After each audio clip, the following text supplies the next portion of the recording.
Welcome to Two Boys in a Book. These are nighttime readings from a mom and her two boys. Let's go on an adventure through reading. Chapter 30, The Greek Islands. At dawn of the next day, February 12th, the Nautilus once again came to surface. I rushed up to the platform. 3 miles to the south, I could make out the vague outline of Pelusium. Our passage through the tunnel had been easy, but the current carrying us along had been so strong as to make it impossible to go back through this tunnel in the other direction. At about 7 o'clock, I was joined by Ned and Conseil. These two inseparable companions had slept soundly without giving a thought to the extraordinary thing the Nautilus had done. "Well, Professor," asked the Canadian in a slightly mocking tone, "what about the Mediterranean?" "We're in it, Ned, my friend." "What?" said Conseil. "You mean to say that during the night?" "Yes, during the night we crossed this uncrossable isthmus in a matter of minutes." "I don't believe it," said the Canadian. "Well, you better, Ned," I said. "That land you see to the south is the coast of Egypt." "Go tell that to the Marines," retorted the stubborn Canadian. "But if Monsieur says so," replied Conseil, "it must be true. Moreover, Ned, the captain did me the honor of letting me stay in the helmsman compartment while he himself steered the Nautilus through his narrow tunnel." "Did you hear that, Ned?" said Conseil. "And with eyes like yours?" "Ned," I added, "you ought to be able to make out the jetties of Port Said stretching out in the sea." The Canadian looked carefully. "Yes, you're right, Professor," he said. "Your captain's an extraordinary man. There's no doubt about it. We're in the Mediterranean. All right, then. Let's have a little chat and make sure that no one can overhear us." I knew what it was the Canadian wanted to discuss, and I thought it was best to let him get it off his chest. So the three of us went to sit by the searchlight, where we'd be less exposed to the wet sprays of the waves. "All right, Ned. We're listening," I said. "What is it?" "It's very simple," replied the Canadian. "We're in Europe, and I want to leave the Nautilus before Captain Nemo's whims take us so far away Arctic seas or back to the South Pacific." As always, this kind of discussion with the Canadian put me in an embarrassing spot. I did not want to deprive my companions of their freedoms, yet I had no desire to leave Captain Nemo. Thanks to him and his submarine, day by day I drew nearer to completing my studies of underwater life, and I was rewriting my book on the ocean depths in the midst of the very place I was describing. Where would I ever find another opportunity like this to observe the wonders of the ocean? Nowhere. I therefore had no desire to leave the Nautilus before our investigations had been completed. "Tell me frankly, Ned," I said, "are you bored on board? Do you regret the stroke of fate that threw you into Captain Nemo's hands?" The Canadian did not answer for a few moments. He then crossed his arms and said, "Frankly, I don't regret having made this trip beneath the seas. I'll be happy to have done it. But in order to have done it, it has to end. That's the way I feel about it." "It'll come to an end, Ned." "When and where?" "I don't know where, and as to when, I couldn't say. I can only suppose that it will come to an end when the seas have nothing more to teach us. Everything that begins has to come to an end." I agree with Monsieur," said Conseil. "And it seems very possible that after we've covered all the Earth's seas, Captain Nemo will let us loose." "Loose? He's more likely to put us in a noose," cried the Canadian. "Let's not exaggerate, Ned. We have nothing to fear from the captain, but I still don't agree with Conseil. We know the secrets of the Nautilus, and I can't imagine its commander is going to let us go and thereby risking have them spread all over the world." "So what do you think will happen?" asked the Canadian. "We'll get an opportunity sometime. If not now, then maybe in 6 months." "Ha!" exclaimed Ned Land. "And you can please tell us just where we'll be in 6 months, Professor?" "Perhaps here, perhaps in China. You know how fast the Nautilus can travel. It crosses oceans like a swallow flying through the air, or like an express train traveling over continents. It doesn't even avoid regions full of shipping. Who is to say it won't go near France, England, America? Where would we have as good as a chance of escaping as here?" "Monsieur Arnax," cried the Canadian, "there's one thing wrong with all your reasoning. You're talking in the future. We'll be here, we'll be there. I'm talking about right now. We're here, and we should take advantage of it." I felt hard-pressed by Ned Land's logic and close to defeat. I no longer knew what arguments to use. Monsieur, Ned continued, even though it's impossible, let's say the Captain Nemo offered you freedom today. Would you accept it? I don't know, I replied. And if he added that offer would never be renewed, would you accept it then? I did not answer. What does my friend Conseil think? Asked Ned Land. Your friend Conseil has nothing to say, he answered calmly. He has no interest whatever in the matter. He's a bachelor just like his master, his comrade, Ned. He has no wife, relations, or children waiting for him at home. He's in the service of Monsieur. He thinks like Monsieur. He talks like Monsieur. And to his great regret, he can't be counted on to make a majority. Only two people are confronting each other here, Monsieur and Ned. Conseil is here to listen and keep score. I could not help smiling at the way Conseil effaced his own personality. Ned must have delighted at heart not to have him as an adversary. Well then, Monsieur, said Ned Land, since Conseil doesn't exist, let's discuss this matter between the two of us. I spoke my piece. You heard me. What's your answer? I obviously had to say something, and I did not like the idea of trying to dodge the issue. Well, Ned, I said, here's my answer. You're right. And my arguments can't stand up to yours. We can't rely on Captain Nemo's goodwill. The most elementary caution would prevent him from letting us go, so we must be on the lookout and take advantage of our first opportunity we get to leave the Nautilus. Good, Monsieur Arnex. But let me say one thing, I added. The opportunity must be a good one. Our first attempt has to succeed. If it doesn't, we won't get another chance and Captain Nemo won't forgive us. That's right, replied the Canadian. But what you say applies to any attempt we make, whether it's in 2 years or 2 days, and that means there's only one thing to keep in mind. If the right opportunity comes along, we have to take it. Agreed.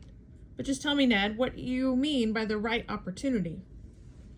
It'll come when the Nautilus gets near the coast of Europe on some dark night. Would you try swimming? Yes. If we were near enough to the shore, if the submarine were on the surface, but not if we were far from the shore or the submarine underwater.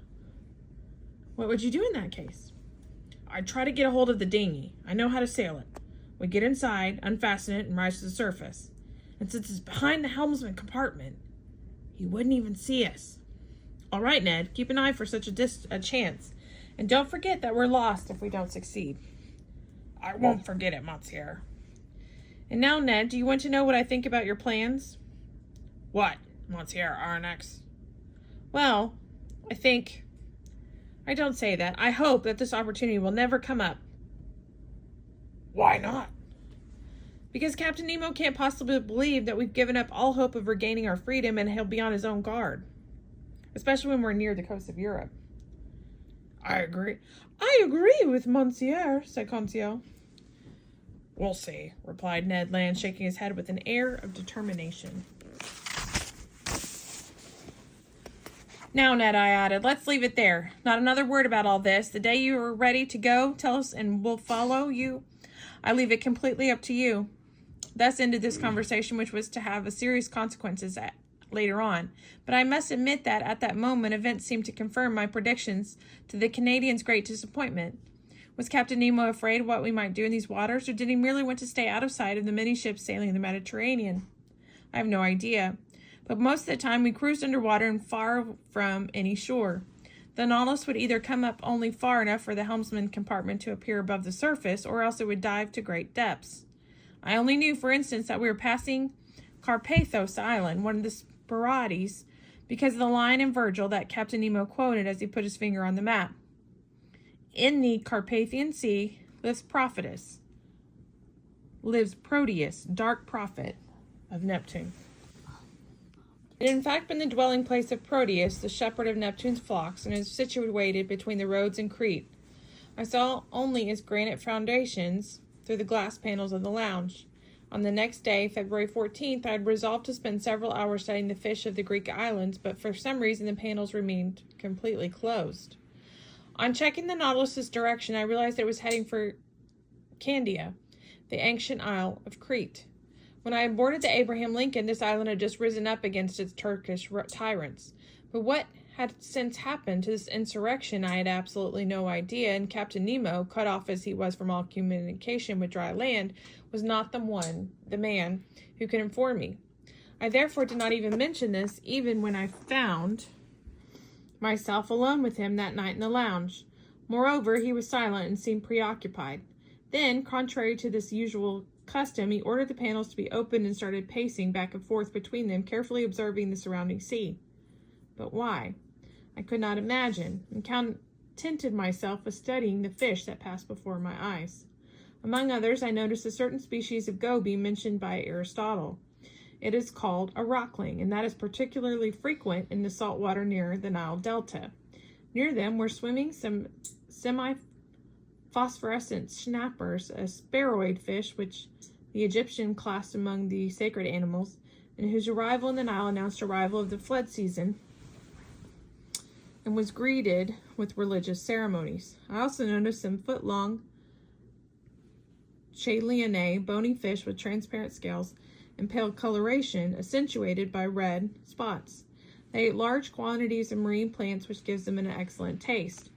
As a result, they were much sought after by the gourmets of ancient Rome, and their entrails cooked with soft roe of moray. Peacock brains and flamingo tongues made a dish which delighted the emperor Vitellius. I then noticed another inhabitant of these seas, which brought back yet more memories of what I had learned about classical times. It was the remora, which often attaches itself to the bellies of sharks. According to ancient writers, it could stop a ship by sticking to its hull, and it was said that one of these remora had held back Antony's ship in the Battle of Actium, and thereby helped Augustus gain his victory. On how little hangs the destiny of nations. I also observed marvelous anthias belonging to the order Alotunidae. The Greeks considered them sacred and claimed they had the power to chase off sea monsters. Their name comes from the word for flower, and it was well justified by their shimmering shades of red going from light pink to deep ruby color, as well as the slightly mottled effect on their dorsal fin. I could not take my eyes off these wonders of the sea, but then suddenly I was thunderstruck by an unexpected apparition. A man had appeared in the midst of the water, a diver carrying a small leather bag attached to his belt. It was not a body floating in the water, it was a live man swimming vigorously, disappearing from time to time to catch his breath at the surface. I turned to Captain Nemo and said excitedly, "A man diving? We must save him! A man drowning! We must save him!" The captain came over to the window without saying a word. The man drew near, and he was now looking at us with his face pressed against the glass. To my complete amazement, Captain Nemo motioned to him. The diver answered with a wave of his hand and then immediately went back to the surface. He did not reappear. "Don't worry," said the captain. "That's Nicholas from Cape Matapan. They call him the Fish. He's well known throughout the Cyclades. A marvelous diver. Water is his element, and he lives in it more than he does on the land, constantly going back and forth from one island to another, and even to Crete." "Do you know him, Captain?" "Why shouldn't I, Monsieur Aronnax?" With this, Captain Nemo went over to the bureau beside the left-handed window of the lounge. Near it, I noticed a steel-banded chest with a brass plaque on the lid bearing the monogram of the Nautilus with the motto, Mobilis in Mobile. Then, without taking any notice of my presence, the captain opened the bureau, which turned out to be a kind of strong box containing ingots. They were ingots of gold. Where did it come from? This precious metal worth such a vast amount. Where had the captain gotten this gold, and what was he going to do with it? I didn't say a word. I just looked. The captain took out these ingots one by one and placed them nearby in the chest, which was soon filled to the top. I estimated that it contained more than 2,000 pounds of gold, or in other words, an amount worth about $1 million. The chest was securely fastened, and on its lid, the captain wrote an address in letters which must have been in Greek. He then pressed a button communicating with the crew's quarters. 4 men appeared, and not without some difficulty pushed the chest out of the room. I soon could hear them lifting it in the companionway by means of pulleys. Then the Captain Nemo turned towards me and asked, "You were saying, Professor?" "I wasn't saying anything, Captain." "Then with your permission, Monsieur, I shall wish you a good night, And with that, Captain Nemo left the room. I went to my room very puzzled, as one might well imagine. I tried in vain to sleep. I attempted to find some relationship between the appearance of the diver and the chest filled with gold. Soon I felt the ship rolling and pitching and realized that the Nautilus had surfaced. Then I heard the sound of steps on the platform. I realized the dinghy was being unfastened and put to sea. It knocked against the Nautilus for a moment, and then all noise ceased. 2 hours later, I heard the same noises, the same goings and comings. The dinghy was hauled on board, refastened in its place, and so the Nautilus was once again dove underwater. So all this gold had been taken someplace? Where? With whom was the Captain Nemo in communication? The next day I told Conseil and Ned what had happened, but my companions were no less surprised than I. But where did he get all this gold? Asked Ned Land. I had no answer to that question. After lunch, I went to the lounge and started working. Till 5 in the afternoon, I was busy drawing up my notes, and suddenly I thought at the time it might have been due to some personal indisposition. I felt very hot and had to take off my bicycle's coat. This was very strange, as we were not in the tropics, and besides, with the Nautilus submerged, we should have been insulated against the outside climate. I looked at the pressure gauge and it indicated a depth of 60 feet, or in other words, beyond reach of atmospheric heat. I continued working, but soon the temperature had risen to the point of being almost unbearable. Could it be that there's a fire on board? I thought. I was about to leave the lounge when Captain Nemo entered. He went on over to the thermometer and said, 108. I doubt it, Captain, I replied, and if it gets any hotter, I don't doubt it, Captain, I replied, and if it gets any hotter, we won't be able to stand it. Professor, it won't get any hotter unless we want it to. Can you change it at will? No, but I can go farther from the area producing it. You mean to say it's coming from outside? Yes, we're cruising through a current of boiling water. How is this possible? I cried. Look. The panels opened and I could see that the ocean around us was completely white.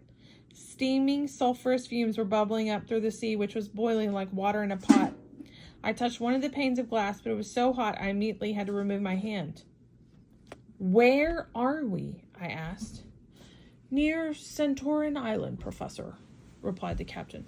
To be more precise, in the channel separating Nea Kaumeni from Pele Kaimeni. I want to show you the strange spectacle of an underwater volcanic eruption. I thought that formation of these new islands was finished. Nothing is ever finished in volcanic areas, answered Captain Nemo, and the Earth is continually being altered by underground fire.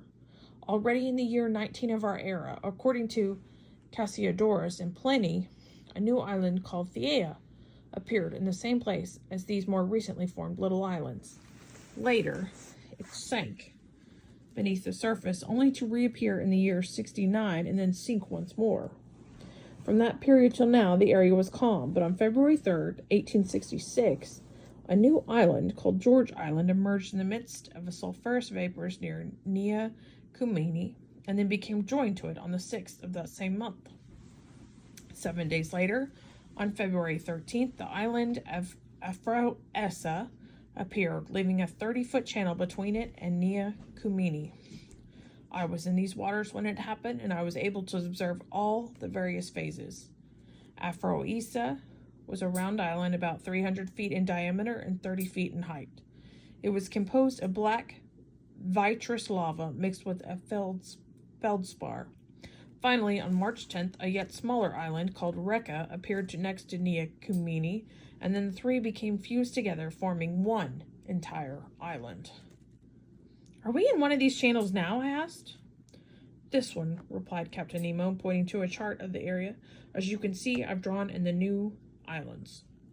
But will this channel also be filled in one day? Probably, Monsieur Arnex, for since 1866, 8 little lava islands have arisen in front of the port of St. Nicholas on Palea Kaumeni. It is therefore obvious that Nea and Palea Kaumeni will soon be joined. Here, it's volcanic action. Look, Monsieur, you can see it's going on right now beneath the surface. I went back to the glass panel. The Nautilus was no longer moving. The heat was becoming unbearable. There was some iron salt in the water, turning it from white to red. In spite of the lounge being hermetically sealed, it was becoming filled with an unbearable smell of sulfur, and outside, scarlet flames shone brighter than an electric light. I was covered with perspiration. It was stifling. I was being cooked alive. Yes, I really felt as if I were being cooked alive. We can't stay much longer in the midst of this boiling water, I said to the captain. No, it wouldn't be wise, Captain Nemo answered calmly.